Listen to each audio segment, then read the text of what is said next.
Bonjour à tous et merci d'être connectés à la chaîne panafricaine Béni TV. Aujourd'hui à Destination Business, nous parlerons de l'import-export en Côte d'Ivoire, de son importance et également de son positionnement en Afrique de l'Ouest. Bienvenue à tous à cette édition de Destination Business. Je suis Sylvie Conan. La Côte d'Ivoire, hub de l'import-export en Afrique de l'Ouest, serait-ce une réalité ? C'est du moins la question que l'on se pose aujourd'hui. Cette industrie de l'import-export implique bien de nombreux critères auxquels devra répondre la Côte d'Ivoire en quête d'émergence. Celle-là qui déjà représentait plus de 50% des activités économiques et industrielles de l'UEMOA. Alors question, peut-on parler de la Côte d'Ivoire comme étant le hub de l'import-export aujourd'hui en Afrique de l'Ouest après la décennie de crise qu'elle a connue? Que faire de son repositionnement? Et c'est de cela qu'il s'agit au cours de cette édition de Destination Business. À tout de suite.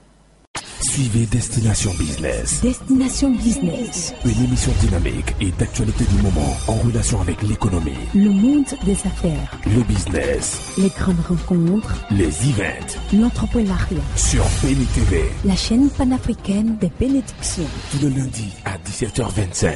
Rediffusion samedi 17h10. Avec Destination Business. Destination Business, soyez informés sur l'actualité du moment. Et ayez une meilleure lecture des enjeux de l'actualité sur l'économie africaine et mondiale.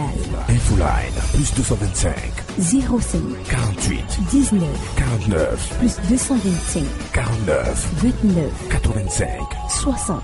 Destination Business. Destination Business. Connecting the business world to you. Connecting the business world to you. Notre invité du jour est ivoiro-américain, anciennement chargé du marché américain-canadien vers les marchés asiatiques, notamment la Chine, Hong Kong, Malaisie, Akit, Trader et logistique. Aujourd'hui, président directeur général de Para Distribution, opérateur import-export USC Côte d'Ivoire. Nous recevons ensemble sur notre plateau de Destination Business Monsieur Dawn Kofi. Oui, bonsoir, bonne arrivée. Merci beaucoup. Prenez place. Alors, chers téléspectateurs, vous êtes en direct sur Béni TV, la chaîne panafricaine, et vous suivez votre émission Destination Business. Notre thème aujourd'hui est la Côte d'Ivoire, hub de l'import-export en Afrique de l'Ouest. Alors, Monsieur Dawn, nous parlons de l'import-export aujourd'hui. Déjà, décrivez-moi cette industrie et qu'est-ce que le citoyen lambda doit savoir et qu'attend-on par hub? Hub, dans sa façon simple, c'est le cœur, le poumon de l'activité commerciale dans la sous-région. Donc, lorsqu'on parle de la Côte d'Ivoire, le hub de l'import-export en Afrique, dans l'Afrique de l'Ouest, cela veut dire que la Côte d'Ivoire est le poumon de cette industrie. D'accord.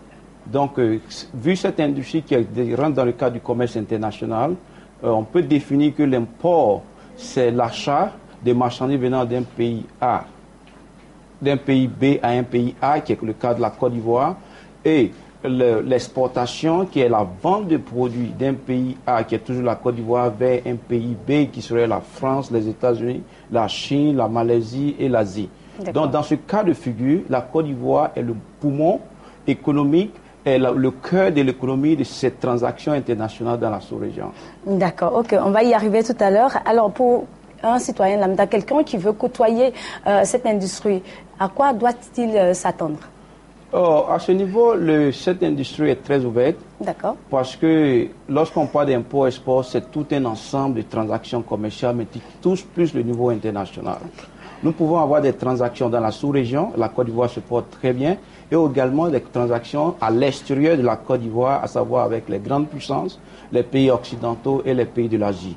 Donc, tout citoyen qui veut vraiment s'y engager avec un bon esprit d'entrepreneuriat, avec des qualités requises, peut facilement s'intégrer dans cette industrie. Alors, est-ce qu'il y a des critères auxquels ces personnes doivent respecter pour côtoyer cette industrie? Je peux dire qu'une compagnie, ou bien une petite ou moyenne entreprise, ou bien une personne morale qui peut s'y engager, c'est de prendre attache directement avec le ministère du Commerce, mettre en place toutes ces structures légales avec le gouvernement ivoirien, vu tout ce qu'elle fait sur le marché ivoirien et voir dans quelle perspective des opportunités s'offrir à elle dans la sous-région et également à l'extérieur du pays. D'accord. Donc c'est une des conditions. Prendre la tâche avec le département du commerce, le ministère du commerce, avoir ces structures légales sur place, être enregistré au niveau en tant qu'opérateur économique, être un contribuable à l'économie de la Côte d'Ivoire et partant de là, tu peux vraiment s'y engager. Est-ce qu'on peut parler aussi des PME qui, si vraiment elles veulent pratiquer cette forme de commerce, est-ce que les PME-PMI sont appelés vraiment à le faire? Oui, les PME-PMI peuvent le faire. Je prends le cas simple d'une PME qui importe du cuivre venant du Niger. Okay. Le Niger est un pays de la sous-région membre de l'UEMOA. Donc cette petite et moyenne entreprise qui importe du cuivre venant de l'UEMOA, du Niger venant directement en Côte d'Ivoire, c'est une forme d'importation. Il importe le cuivre brut depuis le Niger pour venir en Côte d'Ivoire et étant en Côte d'Ivoire, il va travailler le cuivre brut pour pouvoir le faire en semi-produits qui peuvent vendre sur le marché européen, à savoir des partenaires commerciaux comme Louis Vuitton, Gucci ou Chanel. Donc cela veut dire que cet opérateur économique peut simplement et facilement travailler, mais pour que ces produits puissent sortir de la Côte d'Ivoire vers le marché occidental, il va falloir que cette PME soit enregistrée au code d'importateur de la Côte d'Ivoire. Parce que c'est une autorité qui régularise plus ou moins les sorties de toutes ces marchandises partant du territoire ivoirien. Donc à ce niveau, cette structure peut prendre en contact avec le CPC et tous les autres organismes de l'État, à savoir le ministère du Commerce, la douane, c'est enregistré et partant de là, peut facilement opérer cette transaction. Vous êtes sans ignorer que nos PME ici ne sont pas forcément bancables. Vous saviez cela. Alors que le commerce international exige que ces PME respectent un certain nombre de critères. Oui, les critères ne sont pas aussi trop compliqués. Parce que qui veut aller loin doit quand même travailler correctement par rapport à ses visions. C'est important. Donc, pour une PME qui est en Côte d'Ivoire qui ne se fait pas enregistrer, cela veut dire que tu travailles au clandestin. Donc, pour ce faire, c'est mieux et c'est conseillé. Il y a une structure qui est déjà en place qu'on appelle Lignée, l'entrepreneur ivoirien qui est là, qui est une structure qui recense toutes les compagnies, les petites et moyennes entreprises sur le territoire ivoirien. Donc, à ce niveau, toute PME soucieuse de développer son commerce au niveau étranger peut quand même se faire enregistrer, se faire normaliser, se faire régulariser et faire ces transactions. Parce que le pays, la Côte d'Ivoire, offre toutes les potentialités à tous les Ivoiriens et à tous les étrangers et à toute personne qui désireuse de vraiment travailler sur le territoire ivoirien, de pouvoir s'y prendre et avancer correctement. D'accord. Alors, quelles sont les conséquences vraiment de cette activité-là pour un pays de côtoyer cette activité? Qu'est-ce que tu veux dire par Quand je parle de conséquences, qu'est-ce que ça peut apporter à un pays comme la Côte d'Ivoire de pouvoir favoriser et faire la promotion de l'import-export? Oui, l'import-export, je peux dire que c'est l'activité génératrice de ressources d'un pays. D'accord. Important dans le sens que lorsque nous faisons de l'exportation de nos produits que nous avons sur le territoire local, à savoir le café, le cacao, la banane, les VA, cela nous génère des ressources. Bien sûr. Donc, si la Côte d'Ivoire met en place des organismes, des structures, des autorités pour réguler ce commerce, nous aurons une plus grande value en matière de chiffre d'affaires. Et cela pourra contribuer à la création d'emplois. Parce qu'au niveau national, les Ivoiriens auront de quoi faire, ils pourront s'y atteler, ils pourront aller prendre les produits dans les fins fonds du pays, les faire venir sur les ports au niveau de San Pedro, au niveau d'Abidjan. Ça donnera du travail. Ça pourra contribuer à la production du pays. Ça, c'est au niveau de la Côte d'Ivoire. Au niveau de la Côte d'Ivoire. Et à l'extérieur? À l'extérieur, quand je veux dire l'extérieur, en quoi est-ce que tu veux dire par là? L'extérieur, qu'est-ce qu'on peut apporter à l'extérieur? Qu'est-ce qu'on peut apporter aux autres pays à l'extérieur? On dit dans ce pays que la richesse de la Côte d'Ivoire repose sur l'agriculture. Donc nous avons des produits qui sont vraiment des denrées qui sont sollicités sur le marché international, à savoir le cacao, qui est un pays, je peux dire, c'est les produits les plus payés par le gouvernement américain. Donc, si cela, actuellement, nous pouvons doubler encore nos volumes d'exportation du cacao et de sucre du café, nous pourrons vraiment engendrer beaucoup de ressources pour la Côte d'Ivoire. Aujourd'hui, l'on parle de l'import-export comme étant un élément moteur de développement, du repositionnement de la Côte d'Ivoire. Est-ce votre avis? Oui. Parce qu'une nation ne peut pas se développer sans une ouverture sur le marché international. Cela est important. Et dans un sens que, pour pouvoir produire, si tu produis, il faut vendre. Bien sûr. Et tu peux pas seulement au niveau local, si tu vends, au niveau national, tu ne peux pas véritablement générer beaucoup de ressources. Il faut vendre à d'autres pays, à l'étranger. Donc, dans ce cas, comme je dis, la Côte d'Ivoire est le premier pays, le premier pays de l'UMOA, l'Union économique et monétaire ouest-africaine. Donc, ça veut dire que sur les 8 pays, la Côte d'Ivoire tire les autres pays. C'est cette locomotive-là qui fait bouger l'économie de la sous-région. Donc, dans ce cas espèce... Mais nous avons vécu une crise. Oui, la crise a fait que nous avons perdu une certaine position par rapport à la CEDEAO. La CEDEAO constitue 16 pays. Nous avons perdu notre première position par rapport au Nigeria. Donc nous venons en seconde position actuellement avec le Nigeria. Mais avec la lancée des choses et la nouvelle équipe qui est en place, je pense bien que la Côte d'Ivoire est dans une bonne ligne de pouvoir reprendre son hégémonie dans la sous-région au niveau de l'UEMOA et de la CEDEAO et vraiment être plus compétitif sur le marché international parce que l'équipe que nous avons actuellement est une équipe ouverte qui veut mieux faire, qui veut mieux apporter aux Ivoiriens. Donc, ils sont en train de faire mains et pieds pour pouvoir arriver à ces résultats-là. Il est clair que la Côte d'Ivoire y arrivera, bien sûr, avec son émergence prochaine. Merci, M. Dan Kofi, pour ces réponses pertinentes et pratiques pour non seulement le développement économique de la Côte d'Ivoire, mais aussi pour toute l'Afrique en général qui veut l'émergence. Et fidèles téléspectateurs, nous reviendrons tout à l'heure pour la suite de notre émission Destination Business.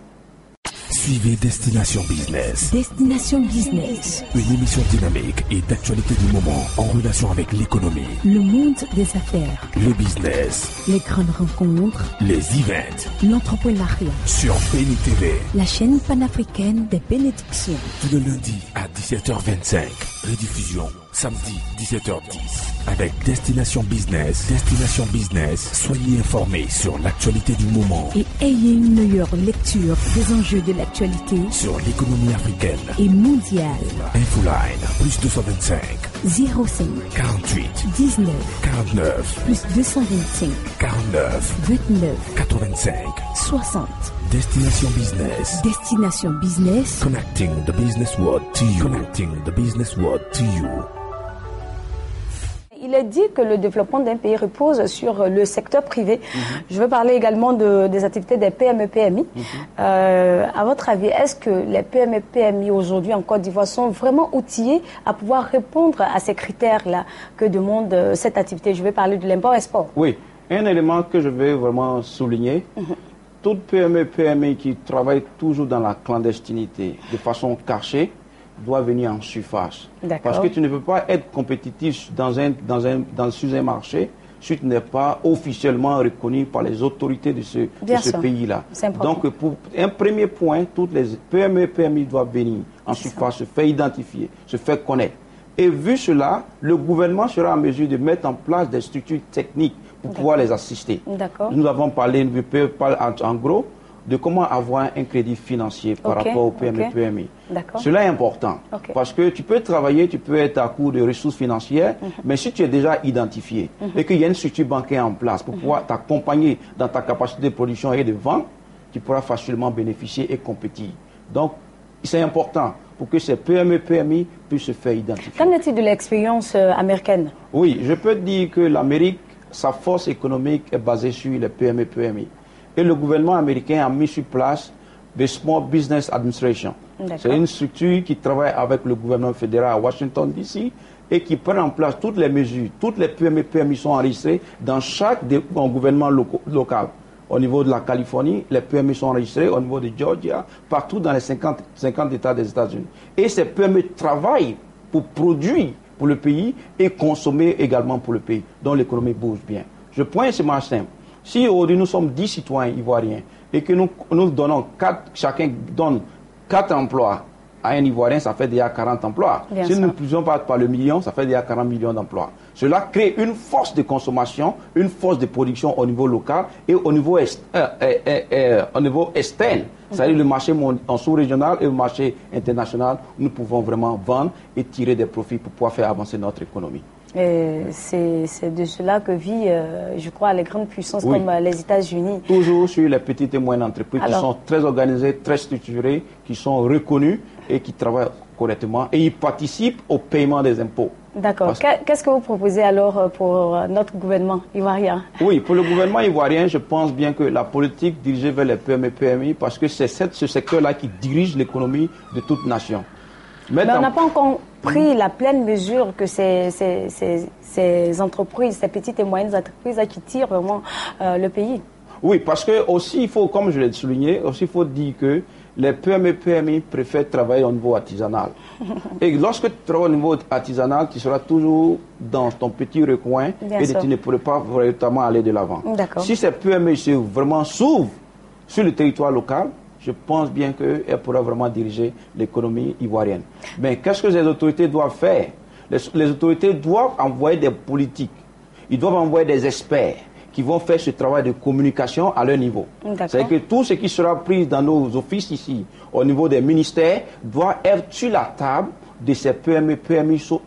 Ils pourront prendre note et connaissance de ce qui se passe par rapport à l'avancée de leurs activités. Bien sûr. On a remarqué tout dernièrement qu'il y a eu un important afflux de financement public. Est-ce que vous pensez que c'est dirigé à nos PME-PMI en Côte d'Ivoire? Oui, je pense bien qu'il y a un bon programme. Il y a un bon programme qui est destiné à tout cela. Et ce programme-là pourrait véritablement aider ces PME-PMI à vraiment tirer les bonnes conséquences de ces ressources qui sont dirigées et de ces politiques. Récemment, j'ai vu que, pas tout récemment, j'ai vu que le Premier ministre Duncan a fait une journée porte ouverte pour ces PME-PMI. Mais en gros, il faut retenir que cela est important. Pourquoi? Parce que les PMI doivent être assistés. Bien sûr.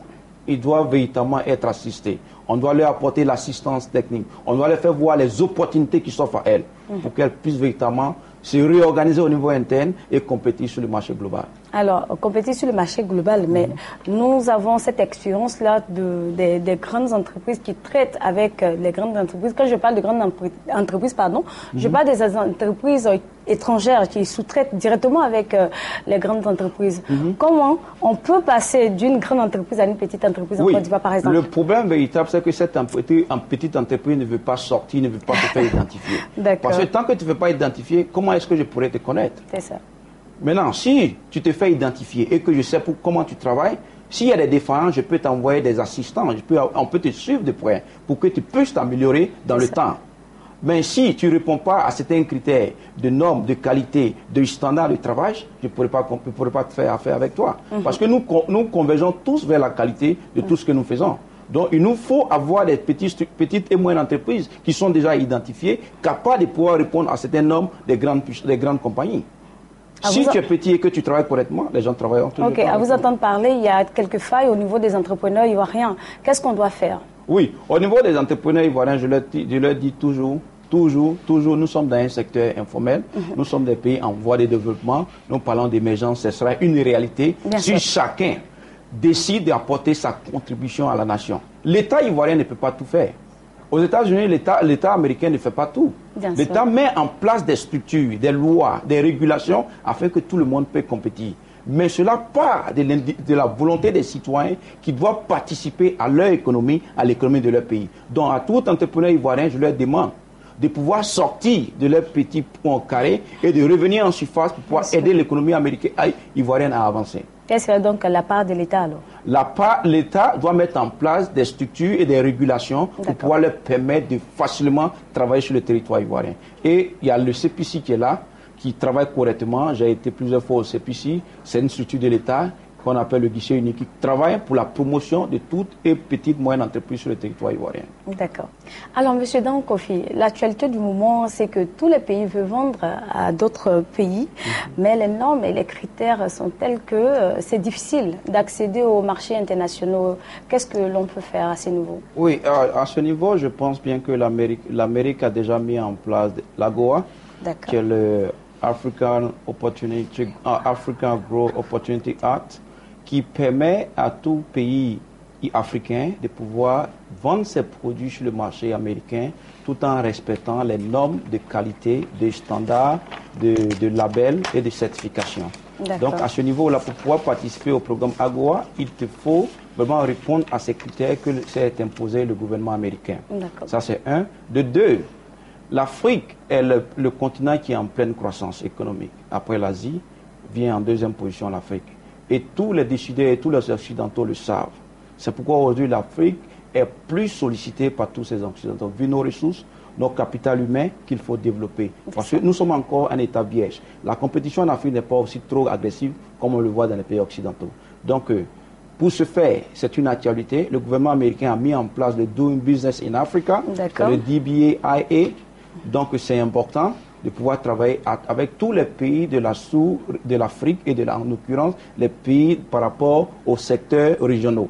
Nous avons l'Afrique du Sud, nous avons l'Afrique de l'Ouest, nous avons l'Afrique centrale et nous avons l'Afrique du Nord. Et chaque partie de ce continent-là, le gouvernement américain sait exactement comment travailler avec eux et des politiques et des procédures sont en place pour que nous puissions travailler. Qu'en est-il pour la Côte d'Ivoire? Vous qui êtes aux États-Unis, quelle est la réaction de la Côte d'Ivoire face à tous ces programmes que le président Obama a mis en place? Oui, je pense bien que la Côte d'Ivoire bénéficie beaucoup de cette ouverture d'esprit. Récemment, nous avons eu un accord de partenariat avec le gouvernement américain, la compagnie ExxonMobil avec le gouvernement américain, où il y a une signature des accords d'exploration pétrolière avec ExxonMobil et le gouvernement américain. Cela se porte bien. Il y a eu aussi un lobbying qui a été fait dans le marché américain dirigé par le Premier ministre et son équipe. Cela se porte très bien parce que, comme je le dis, le marché américain est ouvert à tous. Tous ceux qui veulent compétir sont très souhaités de venir aux États-Unis et présenter leurs produits et cela partant pouvoir créer des relations de travail. D'accord. Alors que pensez-vous de peut-être la création d'un fonds pour identifier les opportunités et préparer l'avenir en soutenant les entreprises ivoiriennes et les plus prometteuses? Oui, cela est important parce que tout financement, quand on parle d'impôt-export, il faut avoir des ressources financières. Il faut pouvoir financer l'activité que font les PME, PMI parce que les grandes entreprises se portent déjà très bien. Donc, il faut avoir des banques qui sont connues, pas des banques qui sont uniquement limitées à Abidjan, mais des banques qui ont des succursales dans la sous-région, à l'intérieur du pays, et qui vont faire cette information à nos producteurs, à nos petites et moyennes entreprises pour dire que désormais vous avez des structures qui peuvent vous assister financièrement à faire votre production au niveau sous-régional, les vendre au niveau de la Côte d'Ivoire et les vendre au niveau sous-régional. Donc ces structures bancaires mises en place, bien régulées par le gouvernement ivoirien, pourra vraiment apporter cette assistance à tous nos PME, PMI afin de pouvoir les rendre plus compétitifs et plus productifs. D'accord. Que peut-on espérer de la Côte d'Ivoire en tant que hub de l'import-export en Afrique de l'Ouest? Tout espoir est permis actuellement dans le cadre de la Côte d'Ivoire. L'économie se porte vraiment parfaitement bien. Nous avons un programme qui est en vue, c'est-à-dire l'émergence d'ici l'année 2020. Cela se porte également bien, nous sommes en cours. Mais l'élément important que j'aimerais souligner, c'est la participation de tous les Ivoiriens. Parce qu'un pays ne peut pas arriver à ses objectifs si ses concitoyens ne participent pas à l'économie. Donc nous devons tous travailler de façon professionnelle, de façon dynamique pour pouvoir faire avancer notre économie. Chers téléspectateurs, dans quelques minutes, l'émission Destination Business prendra fin. Mais avant, un mot de fin de la part de notre invité aujourd'hui. J'aimerais tout simplement dire merci à toute l'équipe de Béni TV. Vraiment, c'est un travail intéressant d'apporter cette communication à l'ensemble de la population de la Côte d'Ivoire. J'aimerais dire je leur demande de continuer dans cette lignée parce que, comme je l'ai dit, la Côte d'Ivoire est véritablement le moteur de l'économie dans la sous-région. Nous pouvons mieux faire si nous travaillons tous en synergie pour pouvoir apporter cette contribution à notre pays et par conséquent aller au-delà des 4 frontières de la Côte d'Ivoire. Mais cela partira par notre apport personnel. Le gouvernement ivoirien ne peut pas tout faire. Le gouvernement a besoin de la participation de tous pour faire de la Côte d'Ivoire et maintenir cette racine du hub, ça veut dire le cœur, le poumon de l'économie sous-régionale et par conséquent être le poumon de l'économie dans l'avenir de l'Afrique tout entière. Merci bien, Monsieur Kofi Daon, pour cette belle conclusion, comme quoi la Côte d'Ivoire serait le hub de l'Afrique de l'Ouest en matière d'import-export. La Côte d'Ivoire n'a pas encore perdu de sa superbe après la décennie de crise qu'elle a connue. Mieux, elle se porte bien et même très bien son économie également. Désormais, l'État ivoirien implique tous les secteurs d'activité dans sa quête de son développement et son émergence. Et ce n'est pas l'industrie de l'import-export qui restera en marge de toute cette politique. Merci à vous, chers téléspectateurs, d'avoir suivi cette émission de Destination Business. Nous nous rencontrerons pour un prochain numéro de Destination Business. À très bientôt et restez connectés sur la chaîne panafricaine Beni TV.